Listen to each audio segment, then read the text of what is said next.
This week's sponsor is Anchor.fm. In our experience as podcasters, Anchor is the easiest way to make a podcast. Anchor gives you everything you need in one place for free, which you can use right from your phone or computer. They have creation tools that allow you to record and edit your podcast so it sounds great, and they'll distribute your podcast for you so it can be heard everywhere: Spotify, Apple Podcasts, Google Podcasts, and many more. If you're interested in monetizing your podcast, Anchor sets you up with sponsors with no minimum listenership. What could be easier than that? Download the Anchor app or go to Anchor.fm to get started.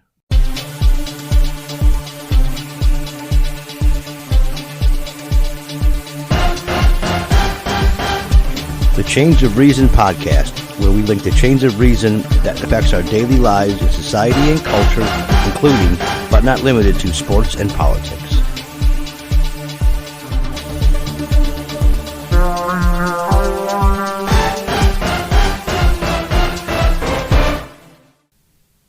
Welcome to the Chains of Reason podcast. Thank you very much for listening. I'm DJ Grand, and I'm here with my brother Jerry. Hello. And as always, our producer Ryan. This is Tom Sawyer, not Ryan. So, Oh, I guess there's a little hint. This podcast, we're going to be talking about my favorite band, Rush, and Jerry's favorite band too.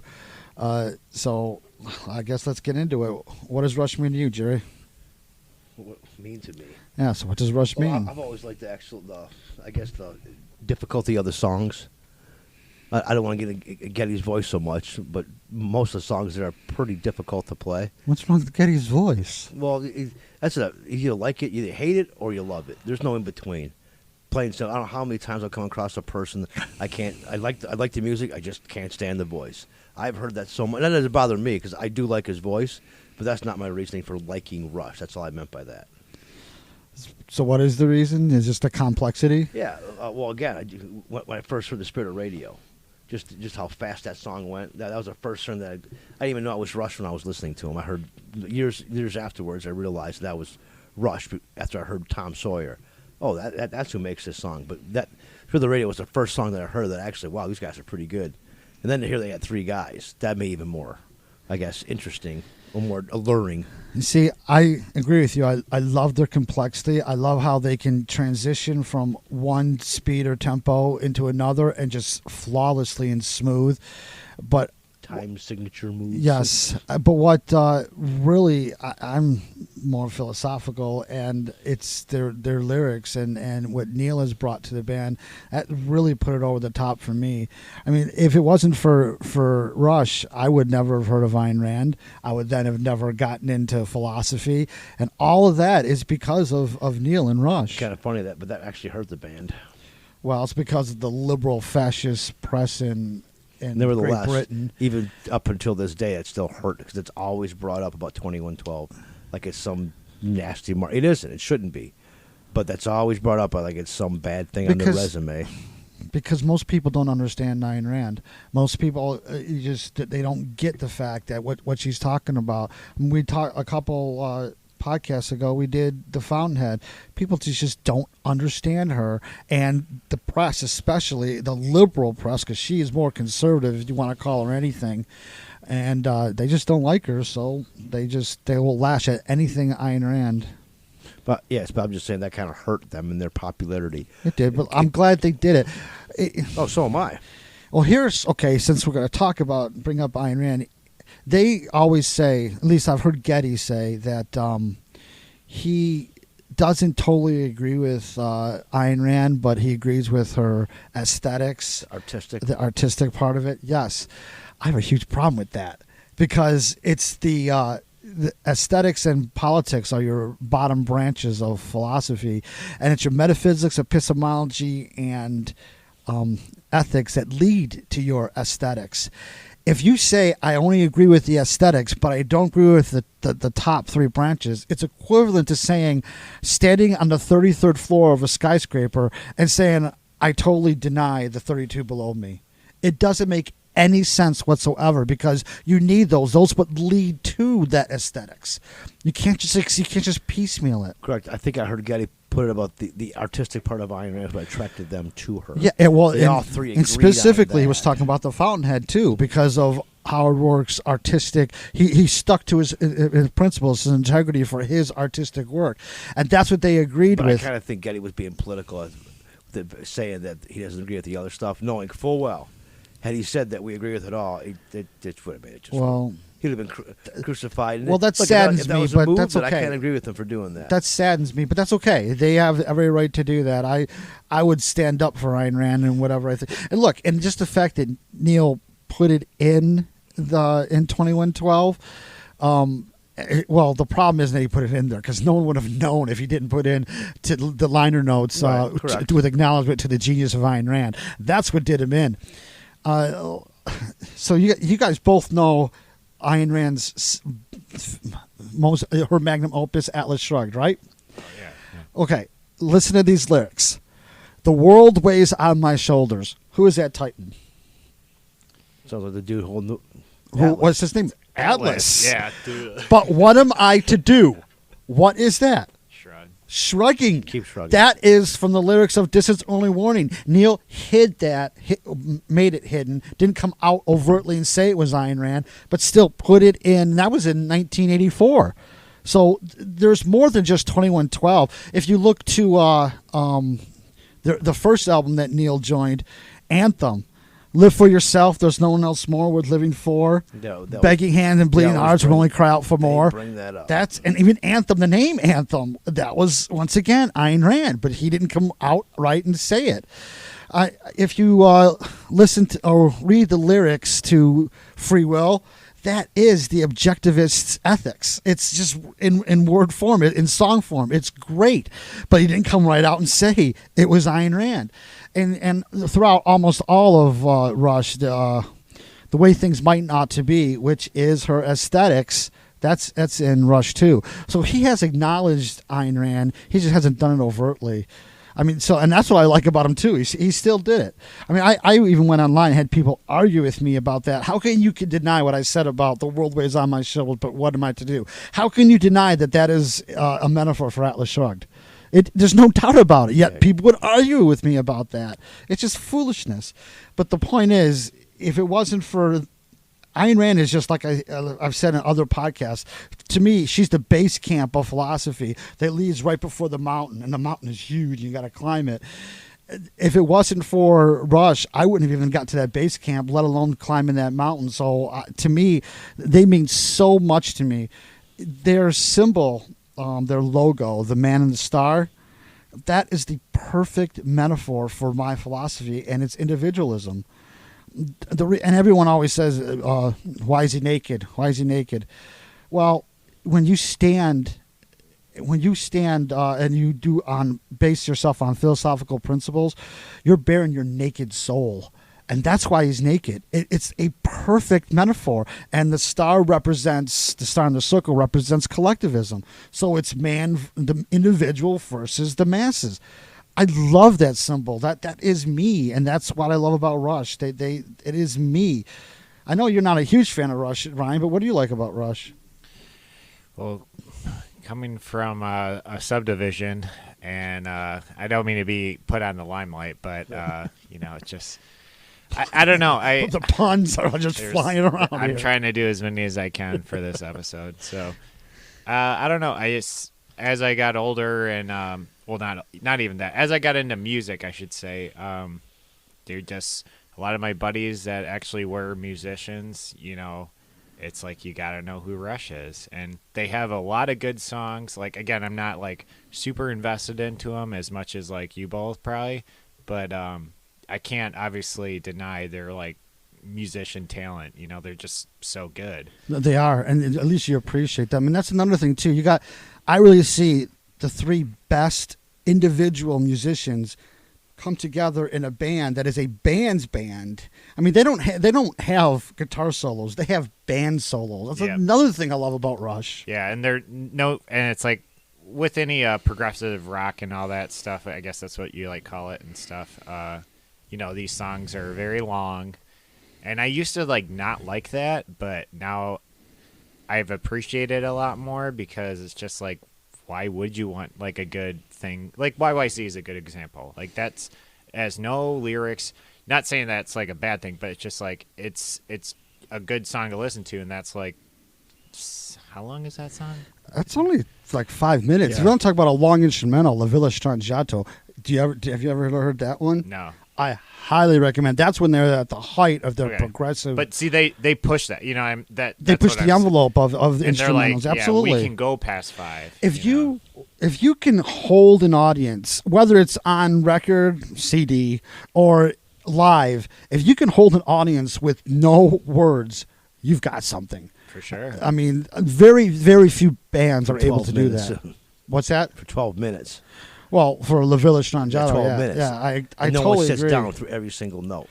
Well, and See- a lot of other bands do that, you know, in that same vein when they were becoming who they were. You know, they're like CCR and I mean, even Led Zeppelin had, you know, like a couple songs like that. But it's just like showing you like they were trying to do that, and like Rush led the way a lot. It was in the same group, you know what I mean? Like they were trying to do that because a lot of other people are just trying to do hits and stuff. No, so. I agree. Rush sort of paved the way for that, and they showed I mean, they influenced so many. I mean, just to name a few, one of my top one I can think of was the Foo Fighters, Smashing Pumpkins. Metallica. Yeah, as like a musician, I mean, as a music, not me, but like other musicians, like there's some whoever gets to that status of like making it, it's like they always are like, oh, so who are some of your influences? Rush will probably be in that like ballpark, you know. Because they know how to play. Yeah. And it's amazing Especially if how you're a good rock they star. are. Metallica. You know. Those guys worship Rush. What's the guitarist? Not Hatfield. What's the guitarist for Metallica? He's a huge Rush Yeah, fan. I know. Just like Lars I think is his too. name's Kurt. Yeah, Lars is too. Yeah, I'm not sure. But But his first name is Kurt. I know who you're talking about. yeah, oh, he he loves huge Alex Rush Lifeson. fan. Yeah. You know, speaking of Alex, since you brought that up, they once asked Eddie Van Halen, who everyone thinks is the greatest guitarist, they once asked him, how's it feel to be the greatest guitarist? And he had the best reply. He said, I wouldn't know. You have to ask Alex Lifeson. I mean, that's perfect. And on their album for Unlawful Common Knowledge, their song Pleasure Dome, what do you think that's to, Jerry? Pleasure Dome? That doesn't ring you any bells from a Rush song? Oh, yeah, Xanadu. Yes, Xanadu. it's from Xanadu. That is an acknowledgement. Van Halen was acknowledging Rush in that song. So, I mean, even someone who's considered the greatest guitarist at least acknowledges that Alex is a good guitarist. And Alex is probably the most overshadowed member of the entire band. Most forgotten. Yeah, the most forgotten, the most overlooked. Because Geddy, hands down, is the best bassist. And that also goes to Neil Peart being the best drummer. When my first Rush concert, I was told, pay attention to the drummer. Forget the other two. Watch the drummer. That was made perfectly clear in my first concert. Was Rush your first concert? Well, no, I don't want to say who was. See. No, but my first Rush concert. Why don't you want to say who it was? Don't It must worry be. about It must be someone really, really bad. Sticks. That's not that bad. Sticks That is the okay. young- You must have had too much time on your hands. No, it was a great illusion. But my first concert was Rush. It was the Signals tour, and I was blown away. I mean, it was. I still remember it. I've seen them 33 times in many, many different states, and my memories I have the most of is that first one and the last one, and I think they both to me are what I hold up as the greatest concerts I've ever seen. What do you say, Jerry? You've seen quite a few yourself. No, same. With the last one, basically summed up all the concerts, all their years. So that was kind of course, is going to stick out. But every single one I went to, stood the whole concert. I was amazed. I just loved watching those guys play together. Do you know what they did on R40, their last tour? It was basically they're showing everyone the history of the band. But instead of doing it from the beginning to the end, they started at the end with the album they had just come out with and worked their way backwards and did 2 songs that already won. But the cool part about it was, as they were going through time, they were stripping the stage down to what it was when they went back through time. So Wow. when they got to their first album, they actually had just 2 small speakers on the side of the stage. Introduced like the high school. Yeah, it was Playing like a high school schools. band, a high Like- school. From like where they started. Yes, Well, exactly. It was Eugene Levy that introduced That's that part. I never It's a- heard that. That's very interesting. You should, if you can get. I can even lend you the R40 DVD, and you can see the progression of them. How the stage is just huge at the beginning, at the end. It's 80 just two little tiny speakers, speakers. amplifiers, but now, at the very end, it's I just think two. I think the rapper Drake could take that from his song "Starting from the Bottom." Now you're here. You know, it's like that. Sorry. That's okay. Let's not talk about other musicians. No, well, I brought up Van Halen, but look, since you want to bring up a rapper, Rush even had the cojones to have a little rap in one of their songs and There you go. and Roll the Bones. Well, they weren't afraid to explore all kinds of music. I mean, there was even one where I heard a flock of seagulls. Believe it or not, this sounds. I forget what song it was, but it was that new wave influence. It may have been Signals or Grace Under Pressure, but they were definitely influenced by that whole what I want to call it, punk new wave. Well, there's a lot. There was early new wave in 80s. Rush, but they also had reggae in Rush. I mean, Spirit of Radio Correct. has a little Correct. reggae, but little they weren't riff afraid in to it. play in all of it. They were not afraid Exactly, at all. and that's what I like about Rush. They welcomed it all in, and they were good at it. I mean, they knew how to play. Maybe didn't like it, it didn't bother them. What's- They were okay with you being a fan, but then after whatever album, I didn't like him anymore, and that's okay. That did not bother them one bit, which I thought pretty unique. Not only that, Neil, they would let Neil write whatever he wanted to write. They would not stop him in any way whatsoever. In the beginning, that's what they wanted. This guy can write. He's a geek, you know. Even towards the end. No, you're right. But the point is, they didn't put any brakes on him. And Neil didn't really put any brakes on what musical influences Geddy and Alex wanted to bring into the band. But I also admired the beginning when they kind of gave the finger to the studios. You know, basically told them we'll put what we put out. If you don't like it, then we'll go back to doing. You're talking about 2112 now. Yeah, 2112. They're true rock stars, you know. Yeah, it's true. Well, but at this point, it was basically their manager promised shorter songs. Hey, we'll come back. It will not be so long. well, because first of all, you need to tell them Crush of Steel flopped. It went. Rush got them because their Working Man sounded a little Led Zeppelin. Fly By Night came out got pretty them well. notoriety. Fly By Night came out and they won the Canadian Juno Award for Best New Band.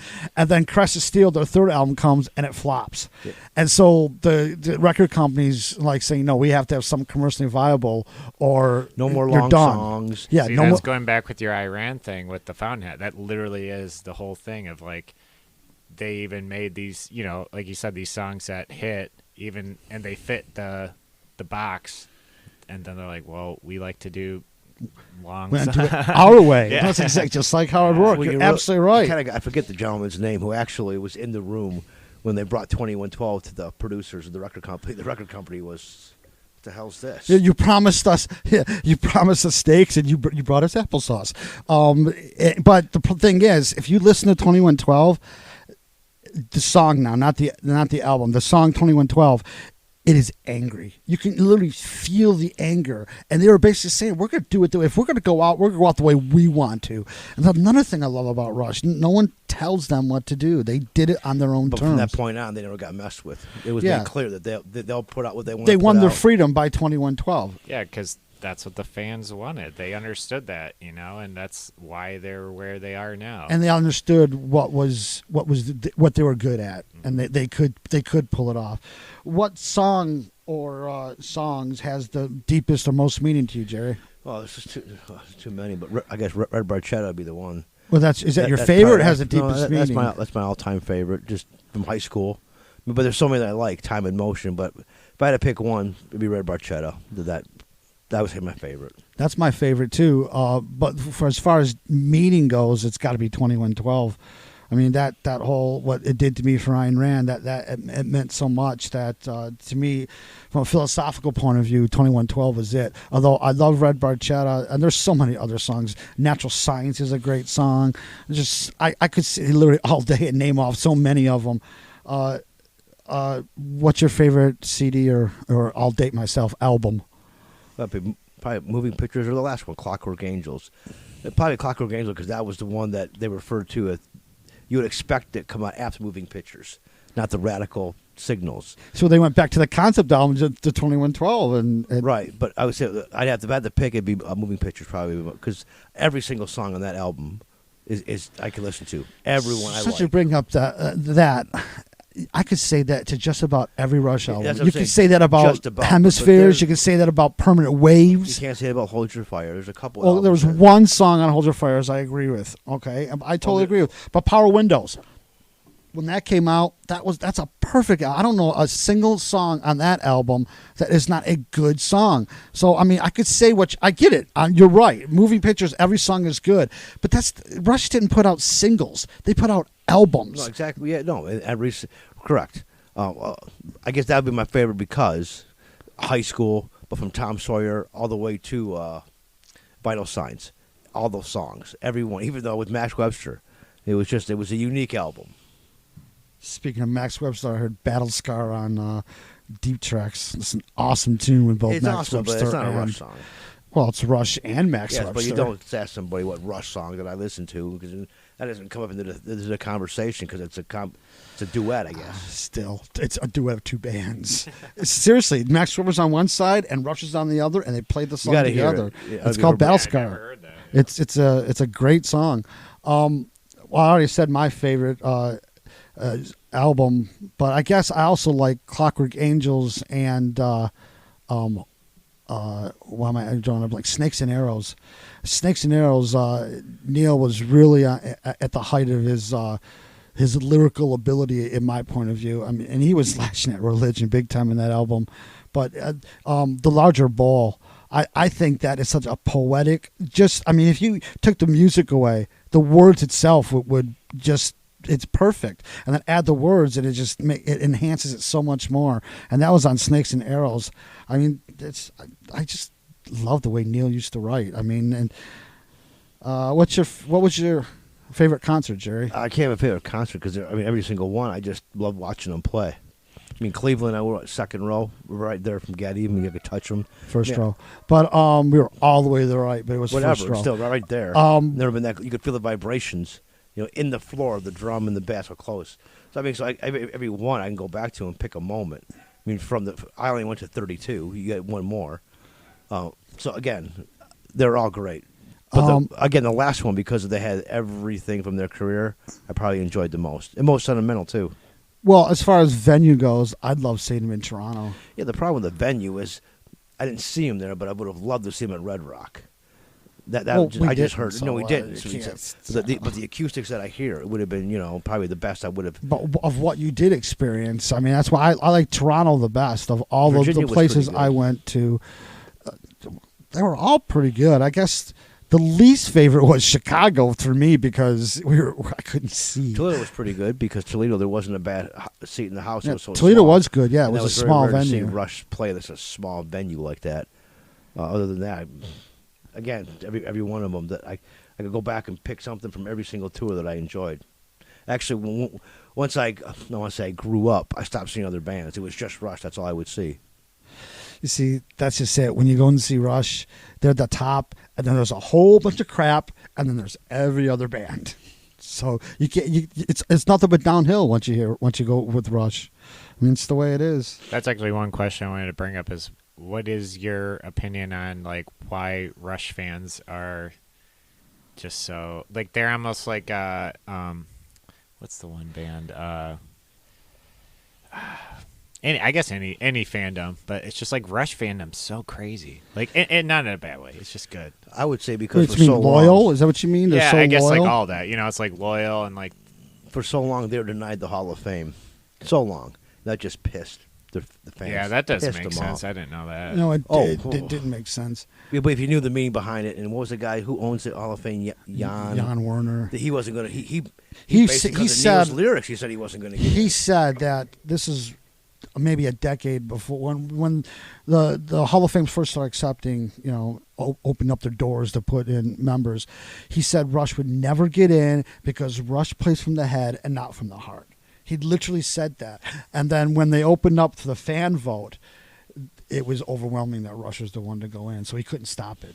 I just always think too, it's just like we talked about with like musicians and even people that I know that are fans of Rush, or not saying they've grown out of Rush, but maybe they just like went to other bands that are progressive. It's like it still always started with Rush. Like usually, even people that are like, yeah, listen to like Rush style bands of today, like progressive rock and stuff like that. But if you really like are like, so like, really, when did you start getting into this kind of music? Well, the Rush album I picked up or like heard or whatever song that was. It always goes, and you hear that a lot with like musicians that are, you know, super famous. No, I agree. I totally agree. I think this is my own opinion about why Rush fans are so loyal, is because they gave honest effort in every single CD album. Like I said, every album is a full album. It's not just one or two hit songs and the rest are throwaway garbage songs. Yeah, like time you like sing to your girlfriend, or I mean, like it's like they you, didn't. You don't sing to your girlfriend. Exactly. Well, that's what I'm saying. It's like because you had that was like what they were going against. Like that was for that was in the early days. You didn't go to a Rush concert for women. This is true. This is absolutely true. I remember when I was in high school, you were hard pressed to hear Rush on the radio at all. I mean, the only time I heard Rush was when I played it on my own. They're too long. Not just they were not radio friendly. They were okay. In '78 was Hemispheres. They were too long then. But starting with Spirit of Radio, that wasn't too long. How long is for the radio? It's 5 minutes. Okay, no, that's too long. No, it's not. Yes, no, it's not. Top rock radio wants a 2 to 3 minute song. Today.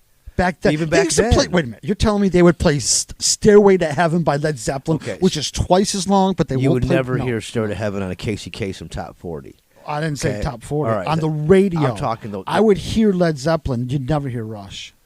Yeah, Rush isn't on radio again, stations. you're talking very rarely. Tom Sawyer's pretty much the only one. Zeppelin and Cream, those guys are considered to be the godfathers of the beginning of heavy metal.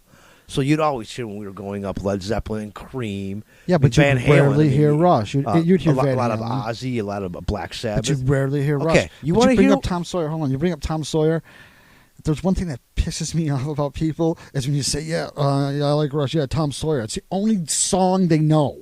The only reason I brought that up is because that's why I say it's my favorite song, because it pisses off Rush fans. Because I'm not as hardcore as you, but I worked with a guy who was, I was a jerk, but anyways, when I figured out, because I didn't know the whole like lineage of the albums and moving pictures. Moving pictures, yeah.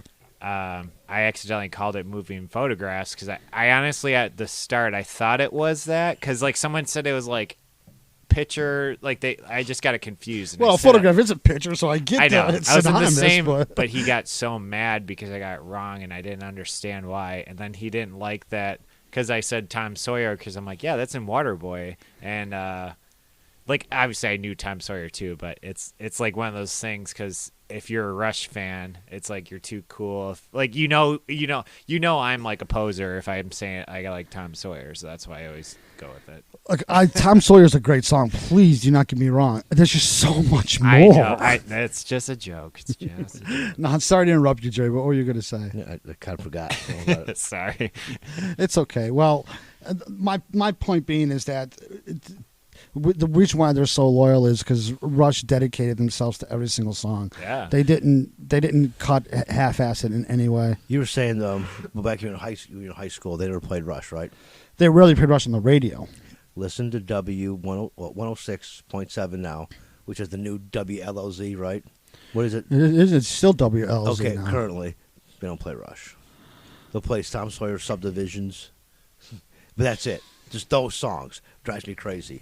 I thought that they'd be playing all the Rush now because since they really became more popular than back when we were in high school, but they play the same Limelight. They hardly play them. So if you want to know what it's like, just listen to LLZ. I used to get so much crap in high school about being a Rush fan. Of course, in my grade, I was the only Rush fan.